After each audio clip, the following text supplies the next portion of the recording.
Hey everybody, it's Eddie J on Crypto for GrowMyBag.tv. I hope you're having a good one. So, you would normally think that Monday is a slow day. Kind of is, except I also do research over the weekend. So I've got some pretty decent articles for you. The first one we're going to talk about is Daniel Batten. He's a world-renowned environmental, social, and governance expert and, advocate. And he's hammering the IMF, the International Monetary Fund, for their suggestion to tax miners, crypto miners, 85% for electricity use. And I sit here and I go, that's amazing, right? The IMF is so out of touch that they're grasping at straws to try to do anything to hamper the crypto industry. At some point you've got to stop and you've got to say to yourself, it's not going away. It's absolutely not going anywhere. So maybe we should try to work with it instead of trying to destroy it. Destroying it hasn't worked at all. And coming from, an organization who's looking at poverty around the world and economic dilemma around the world, one would think that you have better ideas or you have more important things to do. Just saying. That's just me. I'm not criticizing, I'm critiquing.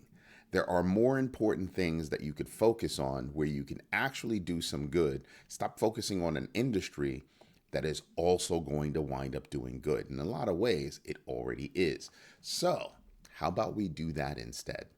How about we stop wasting time, resources, money, all that good stuff, and start putting it to good work? That's all I'm saying. It's not a hard deal. Now, Hut 8 is a troubling company to me. This Bitcoin miner showed a 72 million dollar loss in Q2. This is on top of a 72% revenue increase. And I'm just sitting here and I'm just going, what happened? What happened, folks?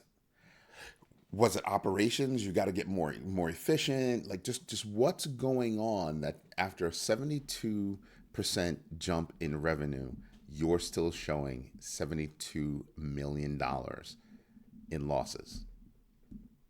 Now, was it because of equipment purchases? Like, depending on what the reason is, this could be a temporary thing.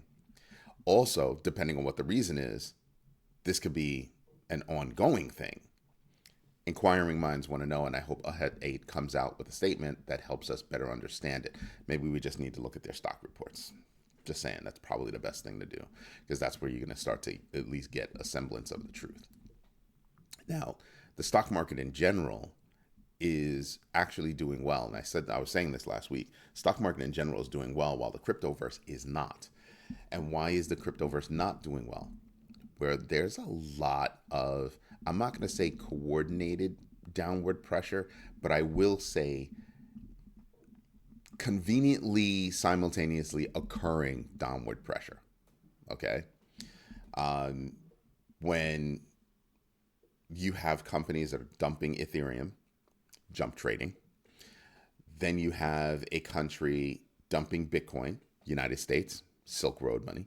That's where it's coming from. And you have another 2 billion being moved by Mt. Gox. All of that downward pressure is going to sustain. It's going to sustain. Now, the problem is that it can only sustain, but for so long. You can only do a lateral move for so long.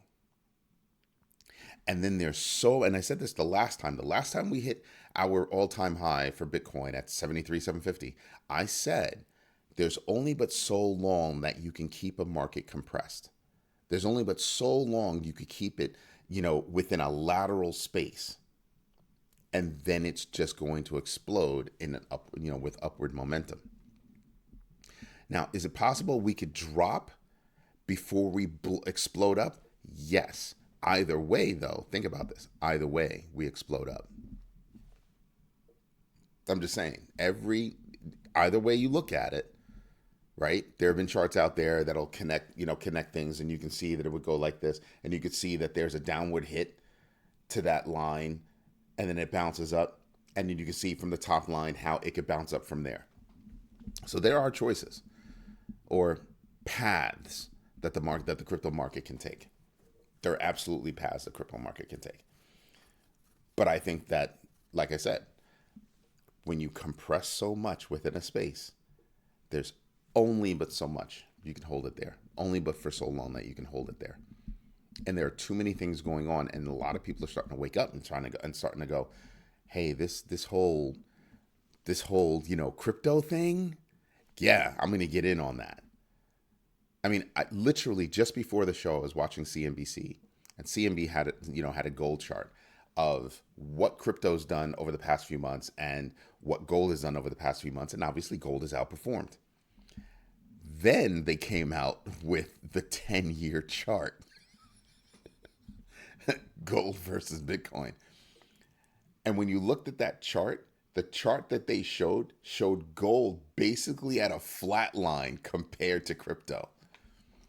Flat line compared to crypto, which is up over 12,500%, right?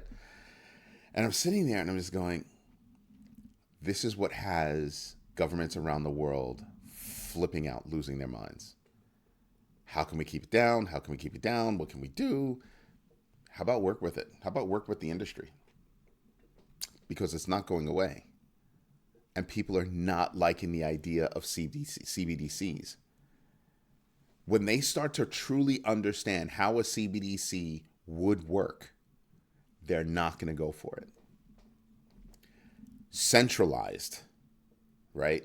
It's centralized, meaning that your specific CBDC that you are holding can be made null. Like that. When people start to understand how CBDCs work, they're going to be like, wait a minute. So I have crypto or I have a CBDC. Have you lost your ever-loving mind? This is why banks don't like them either. Banks don't like the idea of CBDCs either. So let's not even play. That's the one thing that banks in the cryptoverse absolutely agree on. CBDCs are bad. At least in my humble opinion, they're bad. What else is going on? Goldman Sachs increased their recession percentage to 25%. They believe that we have a 25% chance in the United States of having a recession. Other companies are as high as 35%.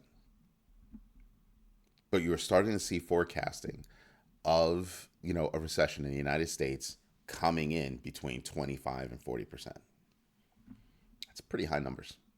Pretty high numbers. And I told you last week, I think that we're going to hit a recession. We're going to skid along that, and then we're going to shoot back up again. That's what I think is going to happen. Why? Because we have an opportunity, not even opportunity. We're going to get a 25 basis point, cut in September. But I will say there is a small chance that we could get a 50 basis point cut. I've said before, to me, a 50 basis point cut seems extreme and unnecessary. I would rather see a series of 25%, 25 basis point cuts rather than huge chunks at 50. Right? We don't want to heat up the market too much. So when you hear the FOMC minutes on Wednesday, I think that's what it says. And I think when Powell speaks on Friday from Jackson Hole, I think he's going to reiterate. And I think he's going to let the market know that, hey, no, we're fine. We're fine. And because I think right now everybody's crying for 50 basis points just because they want to, because they might not be making enough money, but they're making money. But one of the other reasons why, sorry, something in my eye. One of the other reasons why to me, they don't want to say anything about a 25 basis point move is because that would mean that Powell was right. That would mean that Powell is orchestrating or has orchestrated a soft landing. That whole come down, skid, That's a soft landing. That's what I described to you. On the way back up, yeah. Soft landing, right? And then back up. Nobody wants to give him credit for that. And I'm sitting back and I'm going, the man is doing a phenomenal job. Doing a phenomenal job. Now, a lot of people can say, he acted too late. And I'm sitting back and I'm saying to myself, if you look backwards, did he really act too late? Did the Fed actually act too late? If we are having a soft landing right now, did the Fed act too late? I'm thinking no. Because I think that a lot of people look at the United States as a single bubble and they forget about the rest of the world. And his calculations must take into account everything that's going on in the rest of the world, not just in our country. Because what if?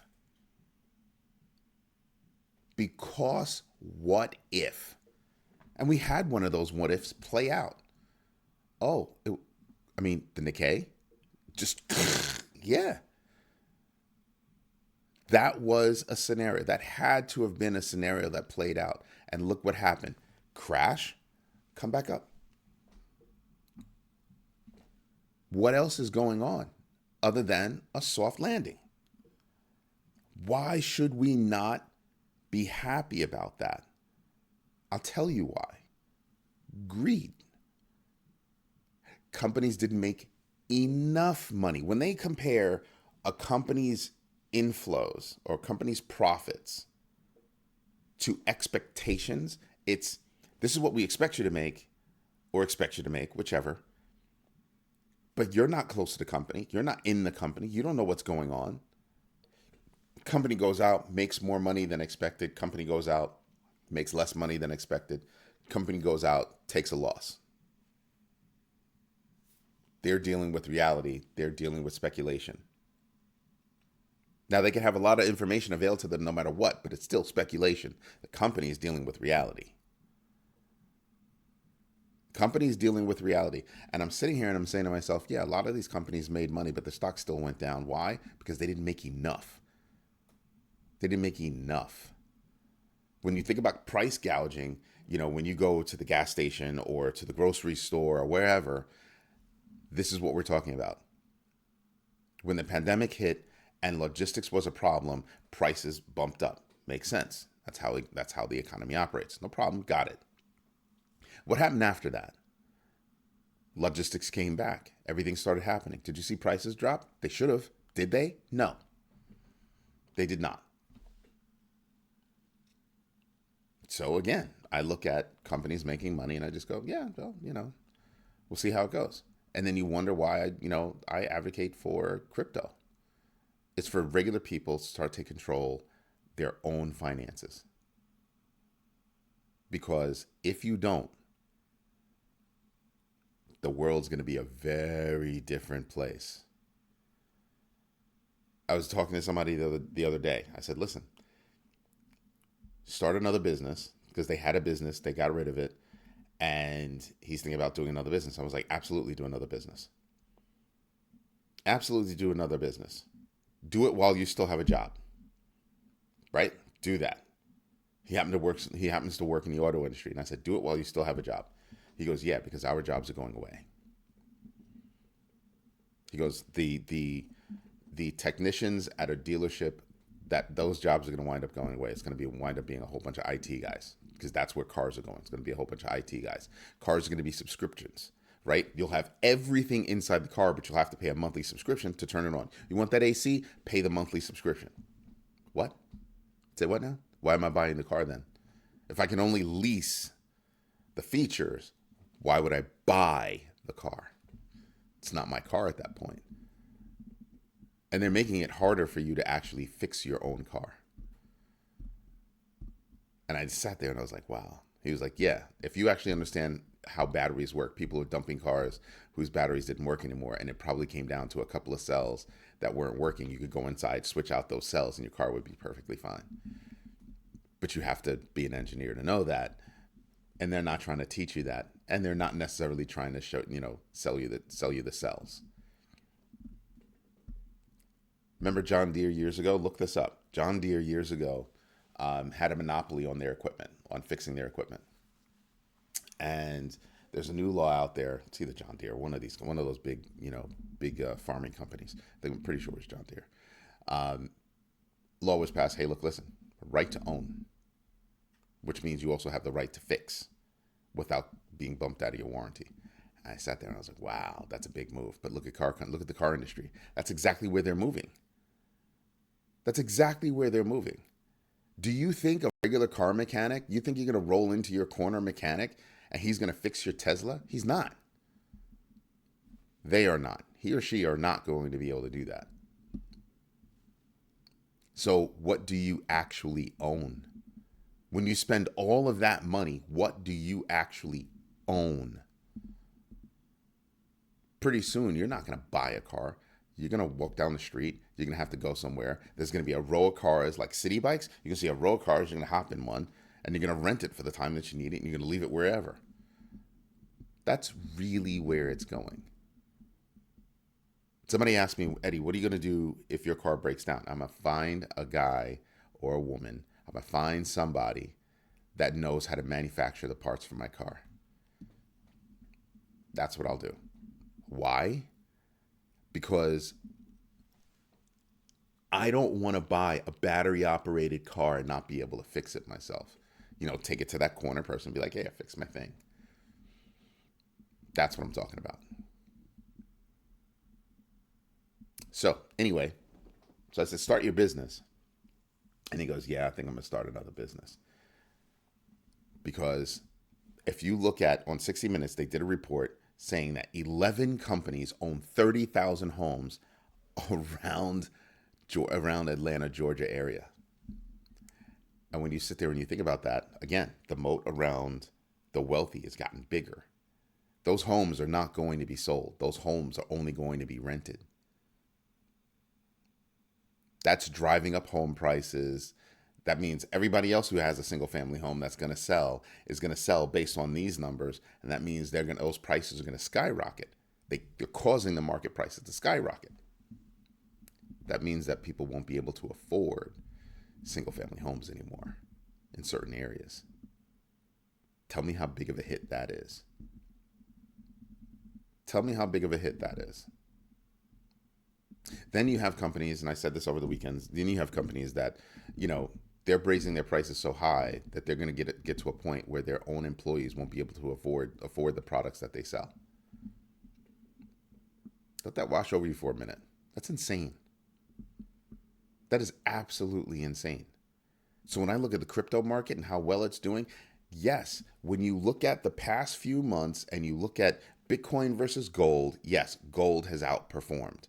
But over the past 10 years, gold is flatlined compared to crypto. Not to mention the integration of crypto. Remember, I keep telling you guys, there was first investment of crypto, adoption of crypto, and then the technological integration of crypto. We're already starting to see signs of adoption. And even in financial institutions, you're already seeing integration. So if you're a small business and you're not integrating crypto into what you're doing, you're making a very big mistake, because the big companies are already there and you've only got a small period of time before that happens. And yeah, I own a hosting company. We host e-commerce websites, credit cards, PayPal, crypto, all three. Have an existing website, you like the way your website is, you don't want to change your website provider, we can still integrate our Rebel payment solution with crypto. You have to be able to look forward. You have to be able to look beyond what's dead in front of you. Because if you can't, what's down the road becomes bleak. But if you can look now and you can see where everything's going, this is why I say you can only compress this industry but for so long. Too much integration, too much adoption. You're not going to be able to keep it down for much longer, which is why I'm confident that everything I'm doing with regard to investing in crypto is going to pay off. Honestly. I mean, right now, you're looking at Goldman Sachs saying, listen, a 25% chance of, a recession. JP Morgan, I think they're at 35%. Then you have the New York Fed, and this will drop your jaw and it'll hurt, so I apologize. The New York Fed released a report last week saying that the U.S. household debt has reached let me read this properly, $17.8 trillion. Credit card debt. Credit card debt. When you see debt that high for credit cards, what does that say to you? That says that people are hurting. That says that people are hurting. And unnecessarily at that. Excuse me. So when I look at that, I'm kind of like, let me try to keep making sure that I'm positioning myself in a way that where I can make money. Have my money make money. Because if I don't, it's going to be bleak. So I keep doing what I'm doing. I keep DCAing. I keep using dry powder. I keep going in and going in and going in and going in. People say, why would you do that? It's going to go to nothing. I'm sorry. It was at 15,000, 16,000, a year ago? And where the hell is it now? So am I going to listen to those people? Or am I going to continue to do what I've been doing? What's my man say? I'm on my way up. I'm all the way up. Yeah. I'm not quite all the way up, but I'm at least on my way up. And I hope you are too, because that's what it's about at growmybag.tv. It's all about us getting together, understanding, sharing information, and growing our respective bags. I mean, here's another piece of news. Coinbase has opened up a $15,000 grant program for AI-based dApps. I'm just saying, they want to fund AI-built decentralized applications. And I'm sitting there and I'm going, this is what we're talking about when we say integration and adoption. Again, you're only going to be able to keep the industry down for so long. And that downward pressure, I want you to think about this. That downward pressure only got as low as 49,000. That means that floor has been set. Now, could we crash and go all the way down to 40? Possibly. Possibly. Will we stay there though? Absolutely not. And I think that it would recover as quickly as it hit, the same way it happened with 49. Recovered as quickly as it hit. Just saying. Anyway, you know what we should do? That's right. We should get into the numbers. So let's do this.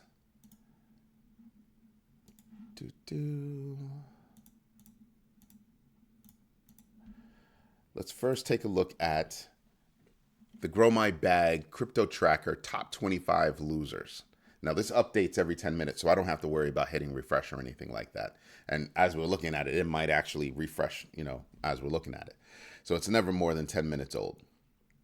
So let's start looking at, who's around that we should be paying attention to. Helium is down 7%, right? Has a GMBX factor of 6.49. I'm sitting back and I'm kind of going, can it do 6.49? I don't think it can do 6.49, but I do think it'll do a multiple. So I'm thinking that, a 2, 3, 4x, I think that's possible. As I go through my own calculations, those are the numbers that I'm going through to figure out, what do I think the chances are of something hitting its GMBX factor? Helium is a DPIN project and it's doing extremely well. So I'm not ruling out 6.49. I'm just saying that 6.49 might be at the high end. So there's that. Dog with Hat down 7%. It's got a 2.6 GMBX factor. Do I think it can do that? Absolutely. Absolutely. Market goes up, it'll blast through that. This is what I think. I absolutely think that. Ondo is another one. It's down 6%. It's got a, that's a really cool number. It's got a 1.23 GMBX factor. Do I think it can do it? Yes. Now, I'm not giving you financial advice because I'm not a financial advisor. So you can basically call all this entertainment. But this is my thinking. These are the tools that I'm using, right? And by the way, I'm giving a class on how to do your own research. Most people don't know how to do that when it comes to crypto. And I'm giving a class September 1st. I'll have it up online no later than tonight, and you'll be able to purchase and get into the class. Seats will be limited.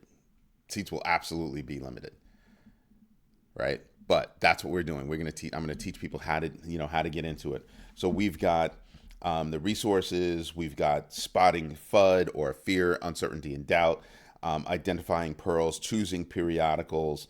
Additional sources. We've got technical analysis, recognizing common threads, and the 4 stages of news, of project or company-based news. So yeah, action-packed. That class is going to be dope. Dead serious. I'm looking forward to giving that class. Let's switch over to the GMB Crypto Tracker Top 25 winners. And again, you hit 5% right here, and I have my 5% rule. But if you look at GMB losers, you hit that 5% rule right here. So that means the top 250 coins are flat. They're flat. Look at this. Negative 5% on the top losers, and you're seeing 5% right here on the top winners. That means everybody, just about everybody, except for a handful of coins, you're looking at anywhere between 5% and 5% here. They're not moving. Lateral movement. It's basically flat. It's basically flat. Again, something for you to contemplate when you start thinking about what your risk factors are, what your parameters are for investing or divesting. This is what we're talking about. So pay attention, folks. There's a lot of stuff going on. A lot. Then, like I said, on Wednesday, you've got the minutes from the Fed, for the FOMC meeting. Then on Friday, you've got Fed Chair Powell speaking from Jackson Hole. Let's see. The fear and greed index is at 28. We're deeply in fear. However, again, when I see fear, I see opportunity. So that's what I'm doing. I'm buying in. We've got TVL at $90.465 billion. Okay, seems to be maintaining pretty flat over the past few days. Pretty flat. When you look at this, how big is this? We're still trading within my blue band, which starts at 57,686 and goes up to 63,719. We're still bouncing around in there. And if you zoom out further, we're only bouncing between here, that green line that I have over there, and pretty much right here, my light blue bar down there, 49,055. So again, for me to believe that we're going to do anything, we've got to hit that 69,395, 355 rather, to go up and maintain that upward momentum. That's really not that far away from where we are. We're kind of in the middle.